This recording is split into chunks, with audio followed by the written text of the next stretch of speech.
adoramos o teu nome, nos rendemos aos teus pés, consagramos todo o nosso ser a ti. Coroamos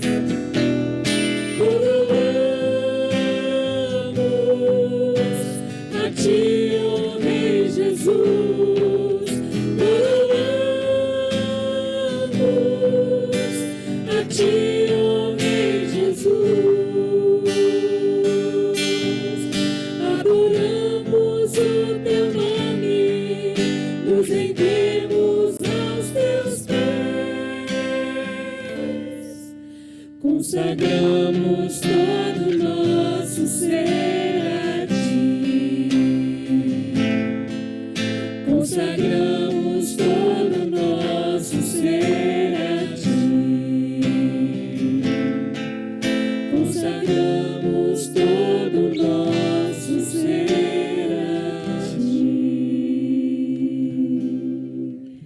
Aleluia.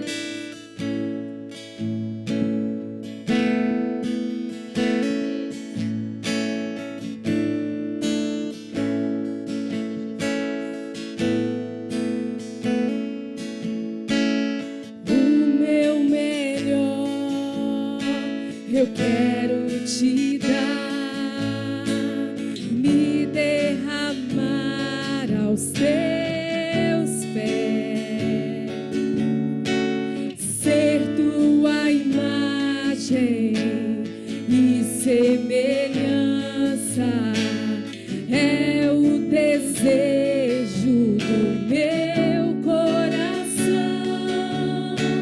Se o meu corpo errar o caminho, o meu coração clamará por ti. Abraça-me com tua misericórdia, vem me envolver, tua face quero ver, quero vestir as roupas da santidade e mergulhar no santo dos santos. Tenho sede de Deus, quero conhecer, quero exalar mais de Deus.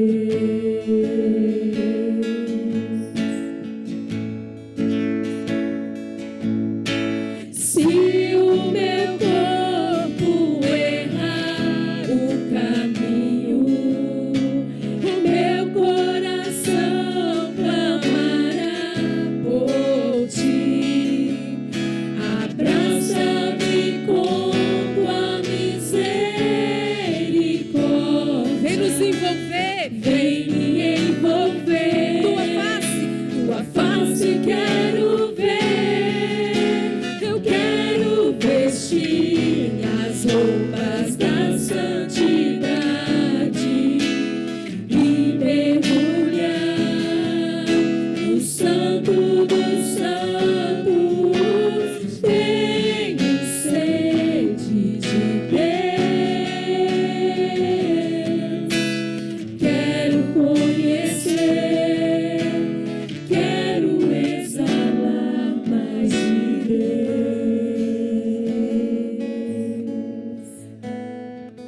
Oh, aleluia. Pai querido e amado, eis-nos aqui na tua presença. Eis-nos aqui, ó Pai, o nosso coração adorador na tua presença. Senhor, queremos declarar nesta manhã o nosso amor por ti. E queremos te agradecer, ó Pai, por tua presença em nossas vidas. Queremos te agradecer, ó Pai, porque nós temos um Deus tão zeloso, tão amoroso, Pai, que nos ama. E nesta manhã, Senhor, continue a falar sobre os nossos corações. Em nome de Jesus. Amém. Aplauda o Senhor mais uma vez. Aleluia. Glória a Deus. Você que trouxe a sua oferta, deposite até o altar do Senhor, amém? O meu corpo errar o caminho, o meu coração clamará por ti. Abraça-me com tua misericórdia, vem me envolver, tua face eu quero ver, quero vestir as roupas da santidade e mergulhar no santo dos santos. Tenho sede de Deus, quero conhecer, quero exalar mais de Deus. Pai querido e amado, eis aqui as ofertas e os dízimos, ó Pai. Que o Senhor possa estar abençoando o teu povo, abrindo as portas, as comportas e as janelas do céu, Senhor. Que o Senhor possa estar multiplicando, ó Pai, a cada dia e mais, para que a tua obra possa crescer e florescer, ó Pai, na tua presença. Muito obrigada, Senhor, por tudo que tu és e por tudo que o Senhor tens feito no nosso meio. E muito mais o Senhor irá fazer. Nós já te agradecemos, ó Pai, em nome de Jesus. Amém.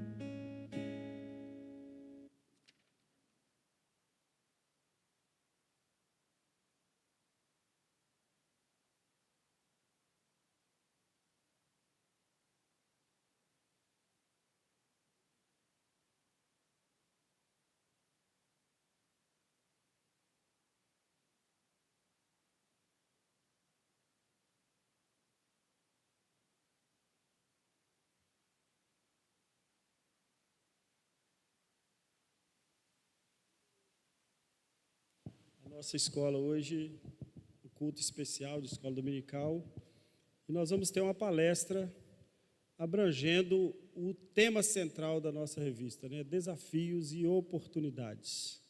A irmã Silvia, esposa do pastor Papa, está aqui, vai fazer a apresentação, aqueles que não conhecem ainda, né? Tem a menina também que está aqui conosco.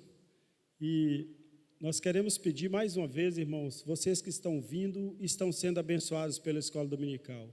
Influencie os outros, motive os outros, né? Porque muitas pessoas ainda estão faltando à nossa escola. Mas graças a Deus a nossa escola está crescendo. E vamos orar para que no ano 2023 nós tenhamos uma escola mais abrangente ainda. Que a gente possa envolver mais pessoas. Quero convidar a irmã Silvia tomar lugar aqui. Pastor Papa fica com liberdade, se ela quiser chamá-lo para tocar um hino, apresentar aí, pode vir aqui para cima, irmã. É melhor aqui. Amém. Bom dia, queridos, paz do Senhor. Eu preferi ficar aqui porque eu quero ter mais contato aqui com vocês, né? Ficar mais perto, interagir mais. Então, se o pessoal que está aí atrás quiser chegar, ou para cá ou aqui para o meio, né? Mas fiquem à vontade, tá bom? Meu nome é Silvia, eu sou esposa do pastor Adriano, que está aqui, né? Minha filha, Karina, está aqui também. Nós temos outro filho, o Arthur. Arthur está estudando fora, esteve com a gente agora no feriado, mas já voltou para a faculdade. E nós estamos pastoreando a Igreja Batista Nova Jerusalém, Batista Nacional, no bairro Betânia, em Ipatinga. E lá nós temos os nossos desafios também, né? Como igreja local inserida ali naquela comunidade. Como profissão, eu trabalho como fonoaudióloga, atendo crianças, atendo adultos, né? Mas a minha paixão mesmo é trabalhar com voz. Então, eu também dou aulas de canto, e principalmente para igrejas, né? Que o pessoal de igreja gosta de trabalhar, de fazer aula de canto com pessoas cristãs. Então, eu tenho aí aproveitado essa oportunidade, esse campo, e trabalhando aí com ministérios de louvor, aperfeiçoamento vocal, né, para quem tem interesse. E aí, quando eu recebi esse convite, né, para falar dos desafios da igreja nos dias atuais, a minha cabeça começou a fervilhar e eu comecei a orar nesse sentido: Senhor, o que dizer? Porque há muita coisa que a gente pode falar sobre os desafios da igreja nesses últimos dias. Então, é um vasto campo. Selecionar o que falar, né, o que dizer, o que trazer aqui para vocês, foi um grande desafio. Então, pedi orientação ao Senhor para que montasse essa palestra, né, essa lição. Vou chamar de lição, porque eu não quero palestrar sozinha. Então, eu vou dar oportunidades para vocês fazerem perguntas. Se vocês quiserem, né, acrescentar alguma coisa, tá? Levante a mão e, na oportunidade, eu dou a palavra para vocês, tá bom? É só não interromper meu raciocínio, né? Mas você pode levantar a mão e aí depois você pode falar. Então, o nosso tema hoje é os desafios da igreja nos dias atuais. Como fazer diferença como igreja, como fazer diferença como cristãos, né? Como mulher cristã, como homem cristão, como jovem cristão, como adolescente, como criança, como fazer diferença, então, nos dias atuais, né? Na nossa atualidade. Pode passar. Quem está com a caneta não está aqui. Isso. Então, o nosso texto, né? Se você quiser abrir, se não quiser, está ali na tela. Romanos, capítulo 12, versículo 2. Aí um texto do apóstolo Paulo, inspirado pelo Espírito Santo. E eu achei muito oportuno este texto, porque ele vai falar justamente do que nós precisamos para enfrentar os desafios da nossa atualidade. Então, vamos ler juntos? Vamos ler comigo? E não vos conformeis com este mundo, mas transformai-vos pela renovação da vossa mente, para que experimenteis qual seja a boa, agradável e perfeita vontade de Deus. Então, Paulo aqui carinhosamente, né, e de uma forma também categórica, ele nos faz um convite: não vos conformeis. Ao mesmo tempo, é uma ordem, né, um mandamento: não vos conformeis. Então, o texto não diz: olha, se você, né, achar conveniente, não se conforme com este mundo, mas transformai-vos. Não, o texto ele não faz concessão, ele é imperativo, né? Não vos conformeis, mas transformai-vos. Então, são verbos que estão no presente e no imperativo, e nós vamos falar sobre isso mais lá na frente. Pode passar, então, por favor. Então, eu coloquei aqui algumas questões para nós discutirmos sobre a igreja protestante nos nossos dias, né? Nós temos enfrentado muitos desafios. Assuntos como violência, aborto, né? Violência contra a mulher, pedofilia, liberação das drogas ilícitas, feminicídio, ideologias de gênero, homossexualidade, divórcio. Então, são temas que pulam aí a todo tempo à nossa volta. Nós vimos isso nos jornais, nos noticiários, na internet, à nossa volta, no nosso trabalho. Os adolescentes e crianças ouvem isso também nas escolas. E até dos professores, né? Tem professores que querem também incutir nos nossos filhos as suas ideologias mundanas e seculares. Então, como fazer? Como discutir isso, né? Vamos refletir então no nosso texto hoje sobre o que o Espírito Santo nos ensina através aí do texto que Paulo escreveu para nós, sobre não nos conformar com este mundo. Pode passar? Eu trouxe aqui um pouquinho sobre as eras que a humanidade tem vivido, para nós entendermos o contexto que nós estamos hoje. Então, não vamos nos aprofundar. É só uma passagem bem superficial para a gente compreender o momento que nós vivemos. Antes da Primeira Guerra Mundial, como que era o mundo? Como que as ideias se espalhavam? Então, nós tínhamos ideias bem inflexíveis. Era aquilo e pronto, né? Então, as ideias eram pautadas pela razão, os valores eram sólidos, né? O ponto positivo é que os valores morais eram bem delineados. Então, isso pode, isso não pode, isso não é certo, isso é errado, né? Isso é feio, ou isso é bonito. Então, aquilo ali era como pregos, né? Na madeira. Eram ideias firmes, valores sólidos e arraigados. Só tinha valor o que se podia comprovar pela razão. Né? Aqui era um período que o evangelho também tinha dificuldade de se espalhar, porque se os valores são sólidos, se só é válido aquilo que se pode comprovar pela razão, então a igreja também tinha que lutar para provar sua fé, para provar a existência de Deus, né? Para provar a sua razão de existir no mundo.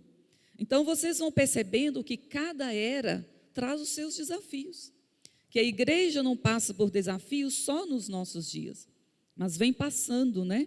Desde que ela foi instituída na terra por Deus e desde que ela começou firmemente através da morte e ressurreição de Jesus. Após a Segunda Guerra, houve toda uma revolução. Entre a Primeira e a Segunda Guerra, a humanidade ficou muito chocada com a capacidade de maldade do ser humano. E nesse período, né, entre a Primeira e a Segunda Guerra, não surgiu nenhum líder evangélico de nome que se sobressaísse no mundo lutando pelas verdades evangélicas. A igreja não acabou, né? A igreja ela permaneceu, porque ela é instituída por Deus, mas os líderes evangélicos ficaram meio que receosos. Então, foi um período entre a Primeira e a Segunda Guerra que a igreja deu uma arrefecida, né? Uma desanimada. E depois vem, então, a Segunda Guerra. E a Segunda Guerra traz toda a revolução, uma revolução, tanto na área da indústria, né? Nas artes, na cultura, a área da tecnologia. E aí as ideias já começam a se revirarem, né? Todo um caldeirão de ideias aí começa a ferver e entra em ebulição. Removeu-se a razão. Mas a característica, né, do pós-Segunda Guerra é que no lugar da razão não foi colocado nada. Então, você tira um marco, mas aí começam a surgir muitas ideias estranhas, né? E muitas ideias começam a valer como razão e como verdade. E aí vem também maior liberdade de expressão, o individualismo, aquilo que era acreditado na coletividade, agora passa a ser mais individualista, cada um começa a ter suas ideias, né? A filosofia cresce e aumenta, então, a liberdade de expressão e os valores relativos, ou seja, aquilo que era verdade antes da Primeira Guerra Mundial, agora começa a ser questionado. Será que isso é verdade mesmo? Pode ser verdade para mim, mas para o outro, será que é verdade? Então, começa aí o perigo. Então, a verdade começa a ser questionada e entra nisso a verdade do Evangelho. Se as verdades conhecidas começam a ser questionadas, a verdade que eu creio, que eu conheço, né, a Bíblia, a palavra de Deus, a fé em Jesus, a ressurreição, também começa a ser questionada em vários setores da sociedade. Pode passar, por favor. E aí vem, então, a era pós-moderna. Até então, a gente estava vendo a era moderna, aí, que durou esse tempo. A era pós-moderna, então, vem com uma revolução cultural extraordinária. Então, muita produção artística, muita produção musical, muita produção do teatro, né, da literatura, das artes, enfim, de modo geral. E novos conceitos sendo propostos. Lembra da relativização, da flexibilização de ideias? Então, tudo isso vai ficando mais flexível. Novos conceitos vão sendo propostos e aceitos. E aí entra o relativismo, que é uma teoria, né, de que não existe uma verdade absoluta. Cada um pode ter a sua verdade. Isso faz sentido para você? Então, é a sua verdade. E está correto, né? Porque a sua verdade é a sua verdade, tem que ser respeitada. Então, entra aí o perigo para a igreja, né? Então, como que eu vou colocar que Deus é o Deus Todo-Poderoso, o único Deus, que não devemos adorar outros deuses, que Jesus é o único caminho? Não, agora existem vários caminhos para a religiosidade, para a espiritualidade, cada um pode ter sua fé. Então, são ideias que foram aí, né, se espalhando e fervendo aí nesse caldeirão. E entra também uma outra teoria, que é o pluralismo, que é várias ideias, vários valores, e todos esses podem ser aceitos pela sociedade. Pode passar, por favor? Então, nós temos um legado, né, da pós-modernidade. E este legado é o legado do individualismo. Então, minhas escolhas pessoais são soberanas. Eu, como indivíduo, né, então eu sou autorizada, né, a gerir, a gerenciar as minhas decisões como pessoa, né? Entra aí também até o argumento a favor do aborto. Então, o meu corpo, minhas decisões. Não é isso que o feminismo prega? Então, eu decido se eu vou abortar essa criança que eu não quero ou não, e você não pode falar nada a respeito. Então, são ideias que vocês vão percebendo que não brotaram ontem, nem hoje, mas ideias que vêm sendo aí, vamos dizer assim, cozinhadas, né, em fogo brando, e que explodem, então, com toda força nos nossos dias. A secularização é um mundo cada vez mais dentro da igreja. Deus fica, então, na lateral da vida, né? Deus está aqui, faz parte da minha vida, mas não como um ser com quem eu posso me relacionar. Não como uma pessoa, né, a quem eu devo prestar contas, a quem eu devo buscar nas minhas dificuldades, a quem eu devo prestar culto e adoração como meu Senhor e Salvador, mas um Deus que fica ali, quando eu precisar, eu acesso esse Deus, né? Se eu não preciso, então, eu deixo ali engavetada, ou na minha Bíblia aberta lá, num salmo ou num texto, né, ali representando Deus na minha vida. E Deus fica mais restrito aos lugares chamados sagrados, né? Os templos, as catedrais. Em outras esferas da sociedade, para-se então de falar sobre Deus, né? E aí vem essa secularização também inundando as igrejas. Os cristãos vão ficando, né, com medo de falar que são cristãos, que têm uma fé diferenciada, que acreditam no criacionismo ao invés do evolucionismo, que acreditam no único Deus verdadeiro, que acreditam na Trindade, né? Mas a igreja vai resistindo, né? Mesmo que em alguns períodos ela fica meio desanimada, né? Meio assim ofuscada por todas essas ideias, nos últimos anos a igreja tem se levantado novamente, né? E fortalecido a sua fé.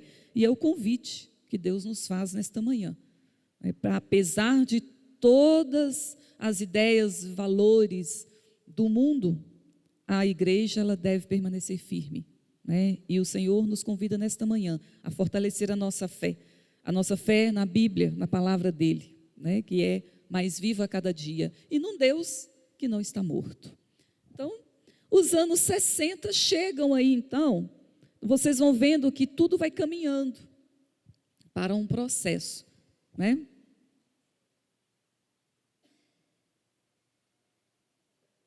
Os anos 60 chega com uma revolução cultural, a liberação sexual, liberação das drogas, que é uma revolução dos jovens naquela época contra todo o moralismo que vinha, né, sendo praticado até pelos membros da igreja, né, e toda a hipocrisia, porque muitos tinham uma vida, né, moral aparentemente, mas tinham uma vida no oculto, que era uma vida de pecados, né, que era uma vida de secularização, que era uma vida de individualismo, de relativismo. Então surge aí a revolução dos anos 60, e com os jovens aí se rebelando contra toda essa cultura, né, e fazem então aí como uma contracultura. Dúvidas até aqui, gente? Vocês conseguiram entender? Alguém quer fazer uma pergunta? Um comentário? Então vamos para frente. Pode passar, por favor. E então chegamos na nossa era, que é a era, né, contemporânea, após aí a modernidade, né? A era contemporânea é a era atual, com os seus desafios culturais, emocionais, seus desafios tecnológicos, né? A tecnologia cada vez crescendo. Você compra um celular e quando você tira ele da loja, ele já ficou obsoleto, né? Você já fica louco para terminar de pagar, para comprar o próximo modelo. Você sai com o computador da loja, quando você chega em casa, ele também já está desatualizado. Então, a tecnologia avançando, né, de forma extraordinária, trazendo benefícios, mas trazendo também outros malefícios juntamente, né? Nossos desafios relacionais. Então, com a pandemia, nós vimos aí como ficou mais difícil nos relacionarmos com as pessoas, até mesmo com Deus. Muitos tiveram dificuldade de frequentar cultos, assistiram culto, né, pela internet. Essa é a possibilidade hoje da internet, né, a sua facilidade, mas não é a mesma coisa do que estarmos aqui reunidos presencialmente, porque aqui nós sentimos o calor humano, né, o Espírito Santo agindo na coletividade, porque, de acordo com o Salmo 133, há bênçãos que nós só alcançamos na comunhão e na coletividade, né, que o Espírito Santo se derrama sobre nós, que o óleo desce, né, sobre a barba de Arão até a orla das suas vestes, é quando estamos em comunhão. Ó, quão bom e quão suave é que os irmãos vivam em comunhão. Então, nós temos esses desafios hoje, como nos relacionarmos melhor uns com os outros, porque o nosso tempo está mais corrido, nós trabalhamos muito. Quando nós estamos trabalhando presencialmente, nós estamos em home office, trabalhando de forma remota, nós temos pouco tempo hoje para nos relacionarmos uns com os outros, apesar de toda a tecnologia.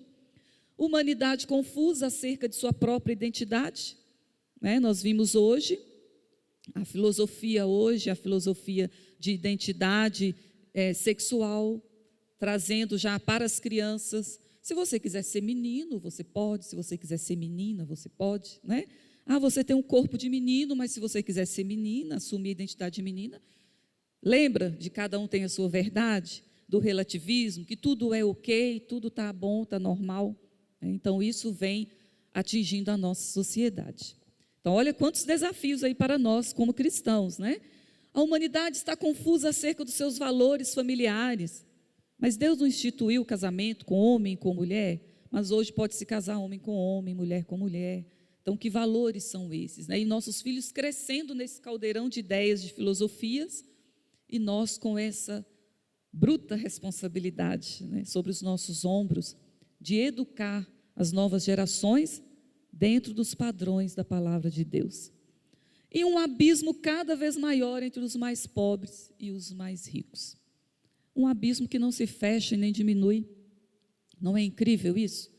Que séculos e séculos e séculos de pobreza só acentuam, mesmo que a riqueza do mundo se multiplique, mas a pobreza aumenta. Tomemos o Brasil, né, como exemplo, o nosso país. Vamos falar daqui da nossa casa, não vamos falar de fora, né?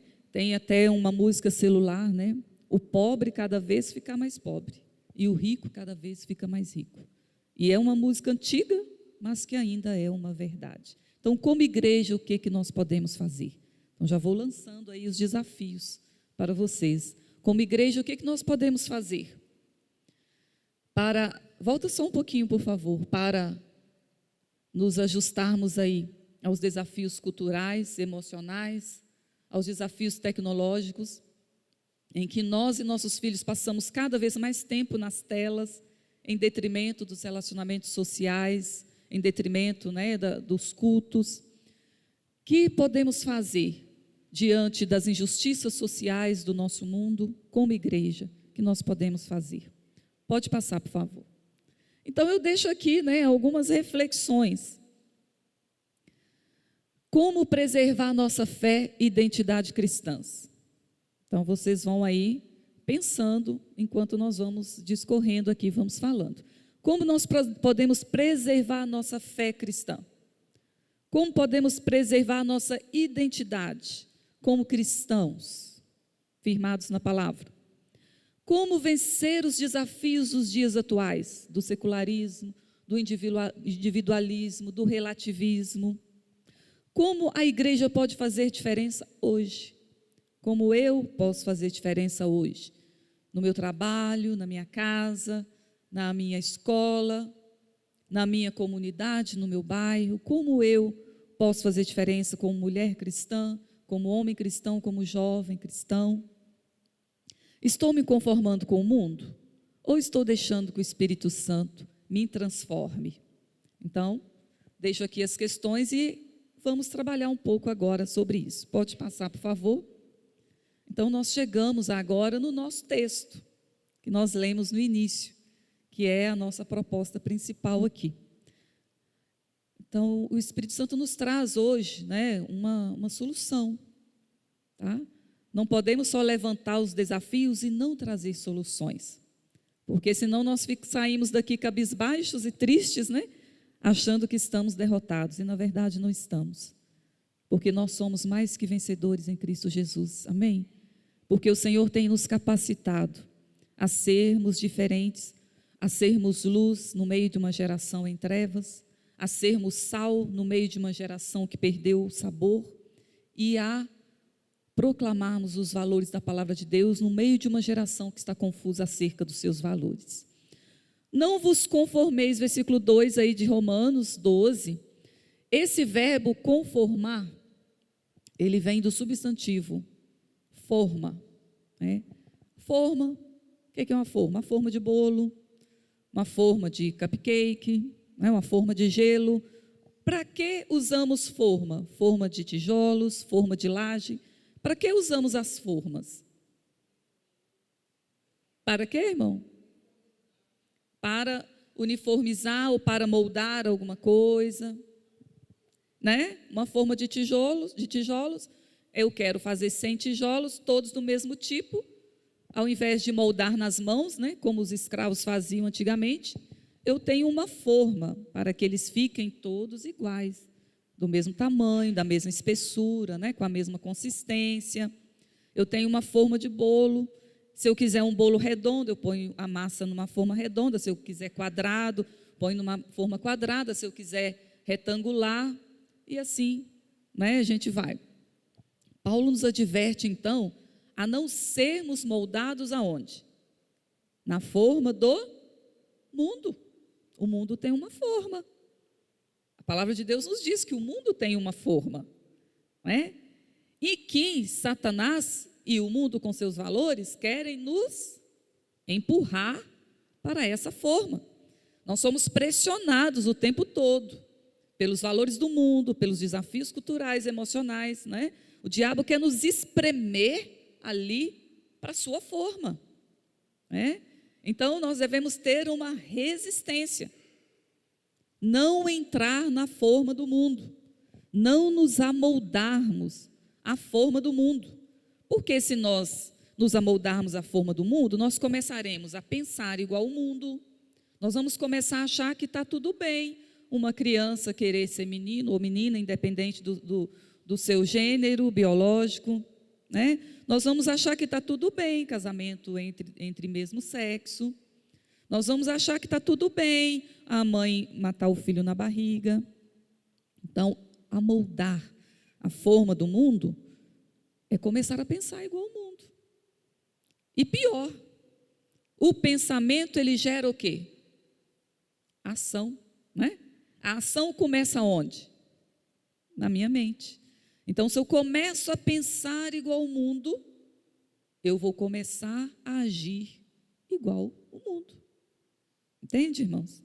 Por isso que Paulo aqui, ele nos adverte, né, a não nos amoldarmos, a não sermos moldados, a não nos acomodarmos aos valores do mundo.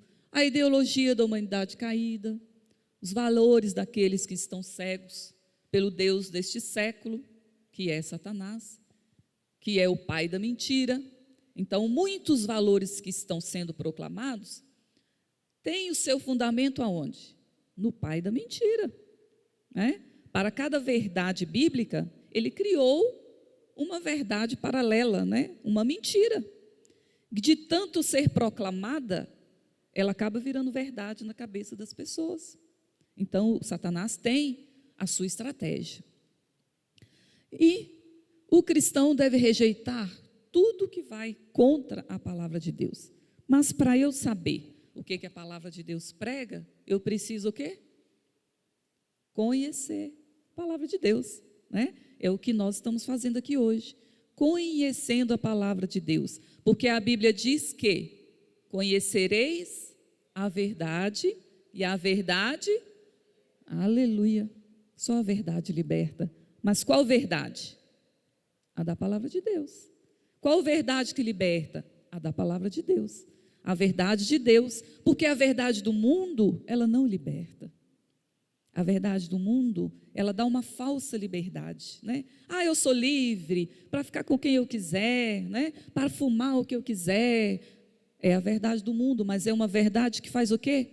Ela aprisiona, ela coloca algemas na pessoa, principalmente algemas espirituais, porque Satanás é sujo, né? Ele apresenta às pessoas do mundo uma falsa liberdade, mas uma liberdade que caminha para a prisão. E se essa pessoa não encontrar Jesus, uma prisão eterna.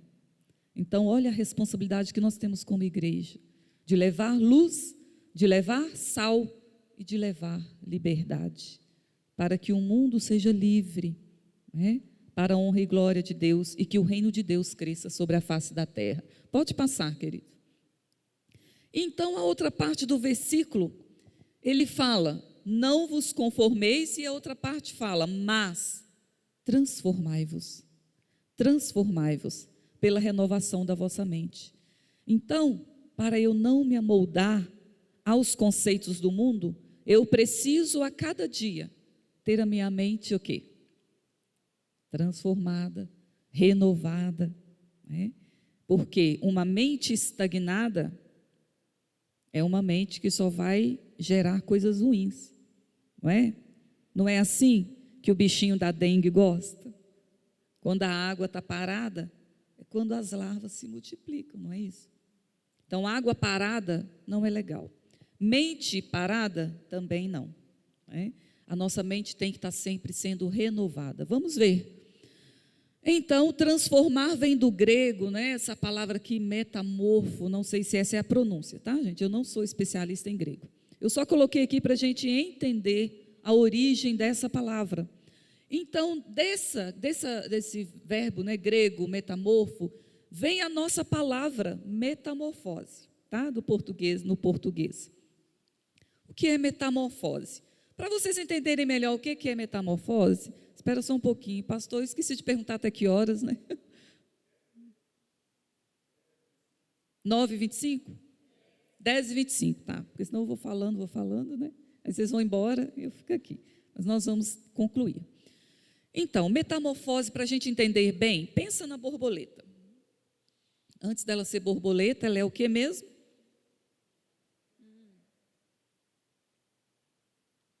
Então, ela passa por um processo, né? Ela produz um casulo e ela passa ali algum tempo e depois, quando ela começa a sair, quando aquela borboleta, quando aquela lagarta vai sair daquele casulo, ela não é lagarta mais. Ela é uma borboleta.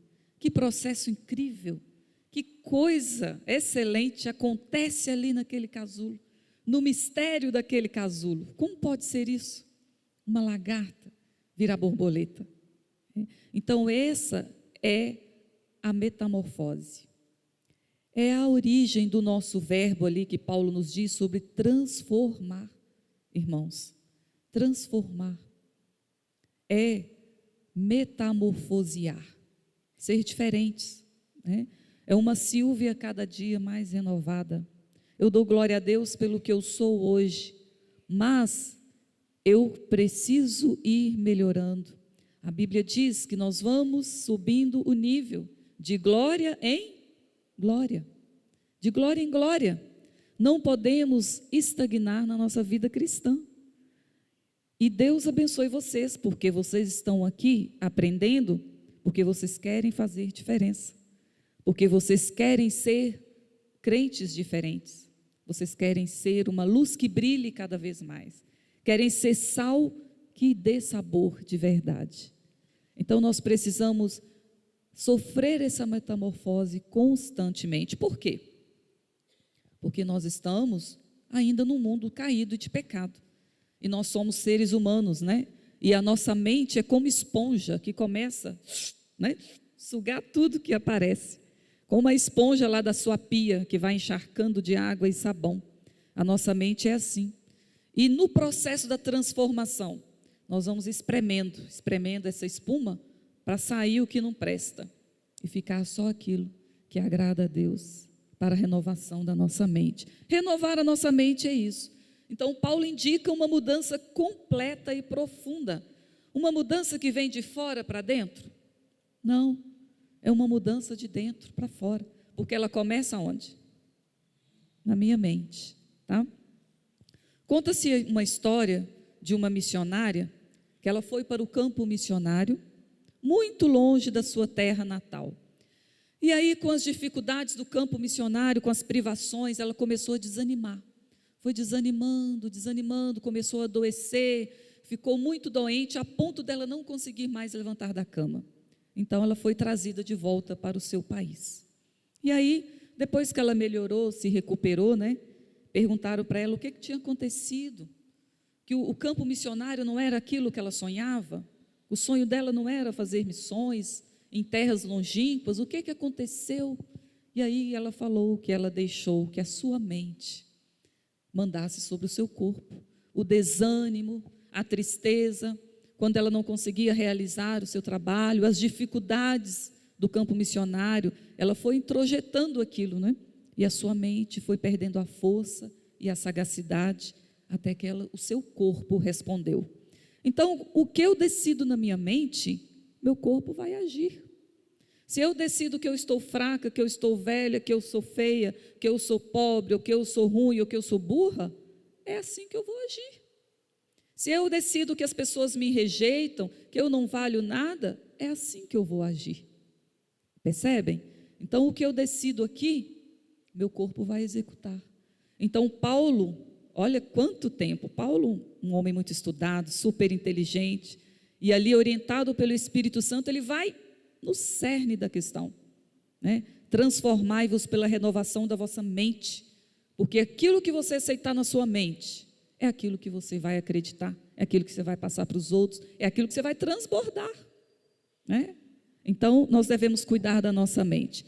Antes de ter Cristo em nossa vida, nós nos conformávamos com o mundo. Efésios 2:1, Ele nos encontrou perdidos nos nossos delitos e pecados, vivendo do jeito do mundo. Mas agora, quando Cristo entrou nas nossas vidas, nós abrimos nosso coração para Jesus, o Espírito Santo nos chama a constante transformação. Pode passar, querido. Como fazer, então? Essa transformação sou eu que faço? Se a transformação é de dentro para fora, e eu disse para vocês que o que eu admito na minha mente é aquilo que vai sair, é aquilo que eu vou ser, Então, Jesus também falava, da mente ali, do coração como a mente, falando que o que contamina o homem não é o que entra pela boca, mas é o que sai, Então, se o seu coração, se a sua mente, e aqui eu vou colocar os dois como um só para nós entendermos, está cheio de coisas boas, é o que vai sair, Mas se está cheio de coisas ruins, também é o que vai sair, tá certo? Verbo no presente, não vos conformeis. Lembra que eu falei lá na nossa introdução? Esse verbo não está no passado, apesar de ter sido escrito há centenas de anos. Esse verbo está no presente. Não vos conformeis. É hoje. Hoje eu não devo me conformar com os valores do mundo. Hoje eu devo ser diferente. E hoje eu não devo ficar estagnada, eu preciso me transformar. Transformai-vos é uma ação contínua. Enquanto eu estou andando na minha vida cristã, enquanto eu estou vivendo com Jesus, enquanto eu estou participando da igreja de Cristo, então eu devo, junto com a minha liderança, buscar o não conformismo e a transformação como cristãos. É o Espírito Santo quem opera em nós. Nós não fazemos tudo sozinhos. A Bíblia diz que é Ele quem efetua em nós, tanto querer quanto realizar. Mas, lembra que Deus nos deu o livre-arbítrio? Se eu não quero ser transformada, se eu não quero ser transformado, como que o Espírito Santo vai agir? E aí nós podemos barrar a obra do Espírito Santo em nossas vidas. Eu preciso querer ser diferente. Eu preciso querer não me conformar. Eu preciso pedir ao Senhor coragem para ser diferente no mundo de hoje. Eu preciso querer ousadia do Espírito Santo, porque o Senhor não nos deu espírito de medo, mas de ousadia, né? De força, de poder. Olha quantos recursos nós temos em Cristo Jesus, no Espírito Santo. E como podemos fazer isso? Através da leitura da palavra de Deus. Ali é leitura e estudo, né?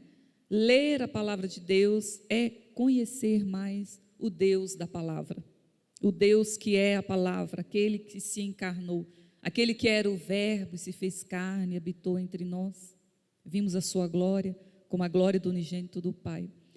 Conhecer a palavra de Deus é beber mais desse Deus, né? É saciar a fome da nossa alma, a sede da nossa alma.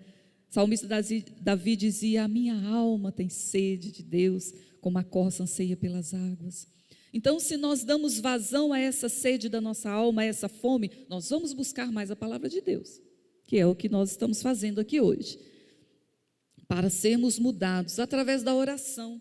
Orar por tudo, irmãos. A Bíblia nos ensina a orar por tudo, por todos os assuntos, né? Nós devemos orar, a esposa orar pelo seu marido, o marido orar pela sua esposa, os dois orarem juntos pelos filhos. Nós devemos orar pelo nosso casamento, pela nossa família, pela nossa igreja, pelos nossos pastores, pelos nossos líderes, pela nossa sociedade, pelos nossos governos. Só estou repetindo o que a Bíblia diz. Orai sem cessar, né? É um versículo. Orai sem cessar. Orar, orar, orar, orar. Orar de joelhos, orar deitado, né? Orar dirigindo, tirar um momento a sós para orar, orar com a igreja, orar, porque os tempos são difíceis, nós precisamos orar. É orando que nós nos abrimos a Deus e nós manifestamos a vontade de Deus na terra, né? Como a oração do Pai Nosso nos ensina, que seja feita a tua vontade, assim na terra como no céu. Mas como que essa vontade vai ser feita? Quando nós oramos e pedimos. E ter no relacionamento com Deus, né? O meu relacionamento com os irmãos, ele tem que passar pelo meu relacionamento com Deus. O meu relacionamento, em primeiro lugar, é com meu Deus, é com meu Pai, com meu Senhor, com meu Salvador, que me resgatou das trevas, que me ama, que me trouxe para a sua glória, que me chama de filha amada, de sacerdote. Então, o meu relacionamento primeiro é com o Paizinho, depois o meu relacionamento é com os irmãos.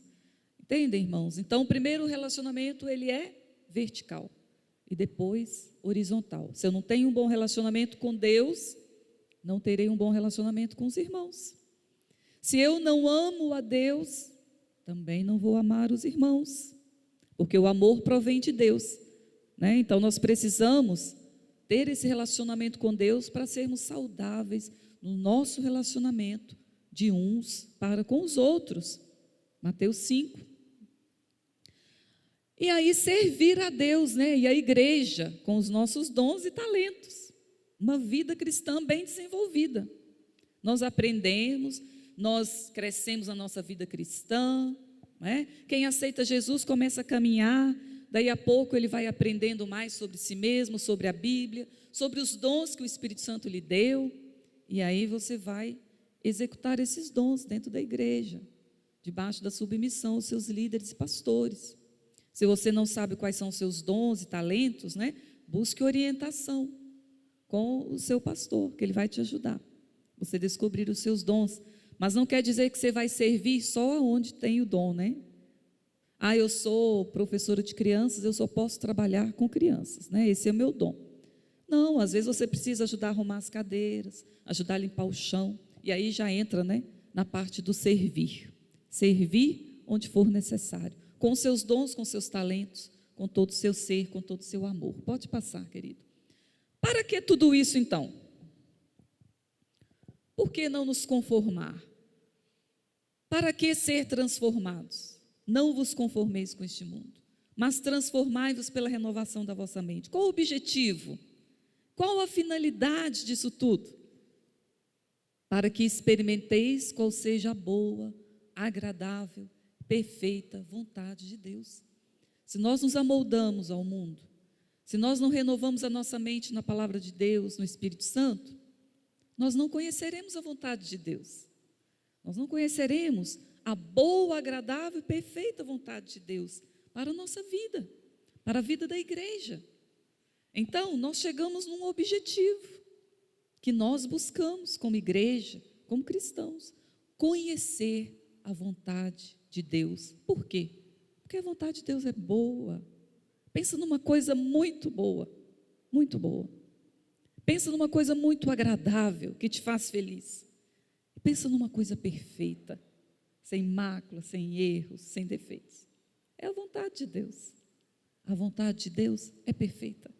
Para mim, para você, para a igreja.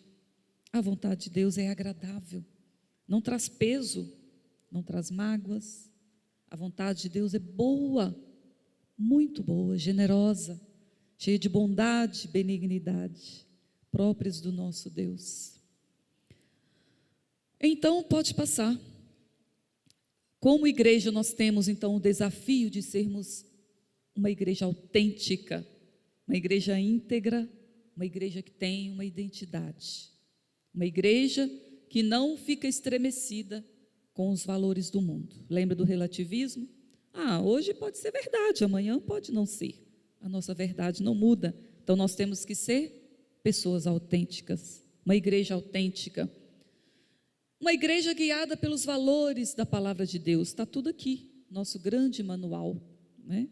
Se você quiser saber tantos preceitos de vida, leia Provérbios. Que livro maravilhoso, ensina tanta coisa. Provérbios, nossa, muito bom mesmo. Não só Provérbios, toda a Bíblia tem grandes ensinamentos. Nós precisamos ser uma igreja com a autoestima e as emoções preservadas, né? Nós precisamos ser uma igreja que sabe quem é, identidade, uma igreja que se ama, porque Deus nos ama, né? Nós precisamos ser uma igreja que tem as emoções equilibradas, uma igreja que sabe por que está aqui, que tem ciência da sua missão, né? Como cristãos individuais, precisamos ter uma boa autoestima. Eu gosto de quem eu sou, porque Deus me ama, né? Então, nós precisamos nos aceitar em Deus, porque Deus nos aceita. Mas isso é um assunto para outra palestra, né? Assim como servir. Ter emoções preservadas, ter cuidado, porque um dos grandes males do nosso século tem sido a depressão. Tem sido os transtornos mentais. Lembra que eu coloquei lá na introdução? Muitas pessoas com depressão, síndrome do pânico, que é o medo de sair nas ruas, de conviver. Muitas pessoas doentes da mente. Então, nós precisamos cuidar, né, da nossa mente, das nossas emoções, da nossa autoestima. Precisamos viver um relacionamento com Deus saudável e um relacionamento saudável com o nosso próximo. Não ver Deus como carrasco, mas ver Deus como um pai que é justo e que é amoroso, não é? Não vamos excluir a justiça de Deus falando só do amor de Deus, não é? Porque Ele ama, Ele é justo. O mundo diz que Deus não vai mandar ninguém para o inferno porque Ele é amor, mas é um amor que é justiça, não é? Ele não quer mandar ninguém para o inferno, tanto que Ele mandou o seu Filho. Então aí já tem um argumento para você pregar lá na sua escola, para falar para o seu colega. Por que existe o inferno? Deus não é amor? Com certeza, é e sempre será amor. E Ele nos ensina a amar, porque o amor dura para sempre. A nossa fé um dia vai se extinguir, não precisaremos mais dela, pois estaremos com Deus.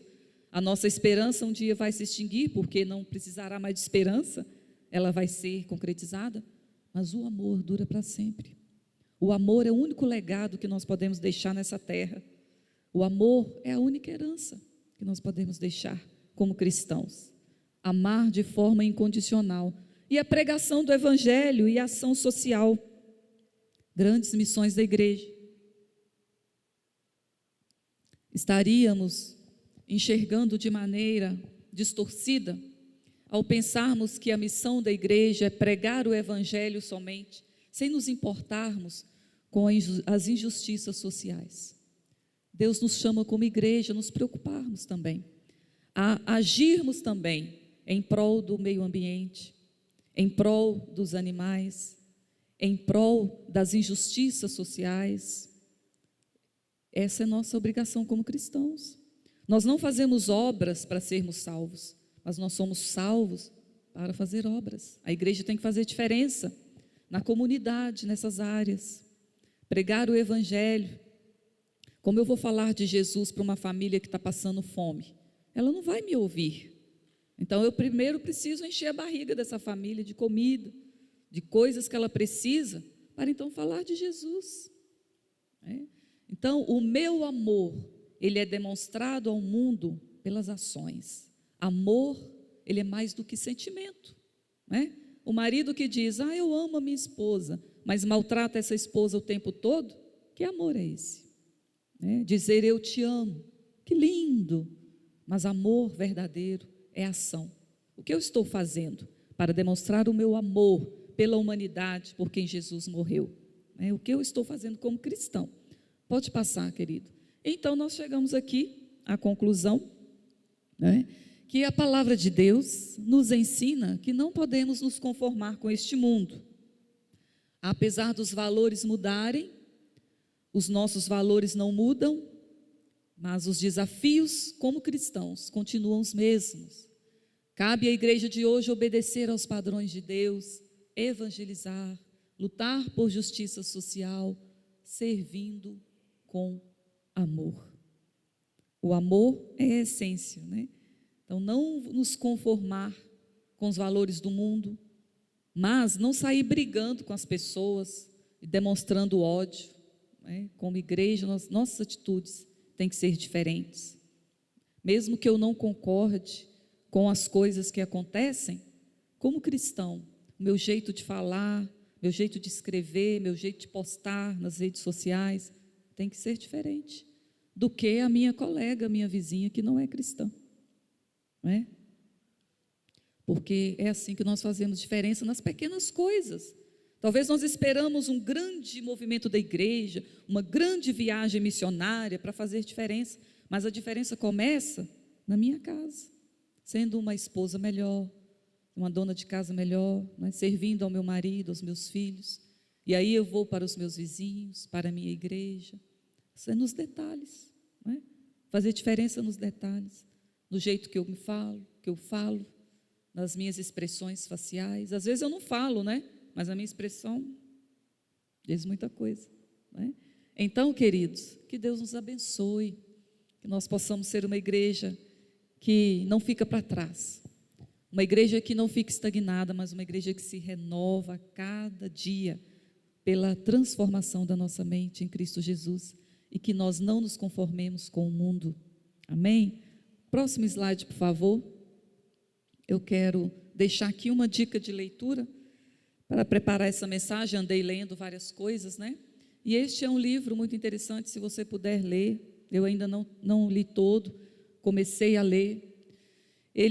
Um livro de John Stott, Os Cristãos e os Desafios Contemporâneos.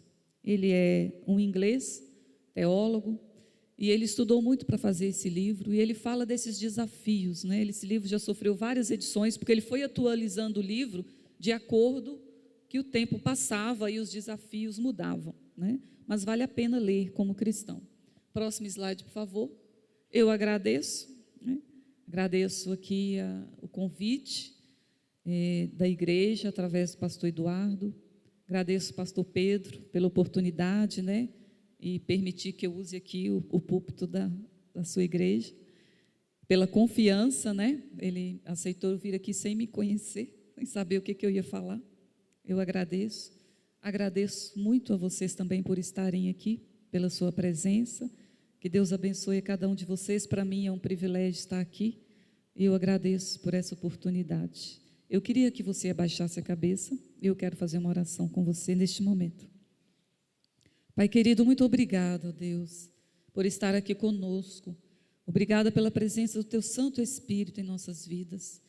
Obrigada, Senhor, porque nos debruçamos sobre a Tua palavra e o Senhor nos ensinou muito nesta manhã. Peço a Deus que aquilo que aprendemos possa achar lugar em nossa mente, em nossos corações, e que o Espírito Santo use para nos transformar a cada dia, que nós possamos sair daqui convictos de que o Senhor nos ama, para que nós também possamos amar as pessoas, pregar o Evangelho, lutar por justiça social. Te agradeço pela vida do pastor Pedro, da Patrícia, pelos líderes dessa igreja, pela vida do pastor Eduardo e sua família. Te agradeço, ó Deus, por toda essa igreja, pelos ministérios, que essa igreja faça diferença aqui, neste lugar, para a honra, para a glória do Teu nome, para o crescimento do Teu reino, em nome de Jesus. Amém.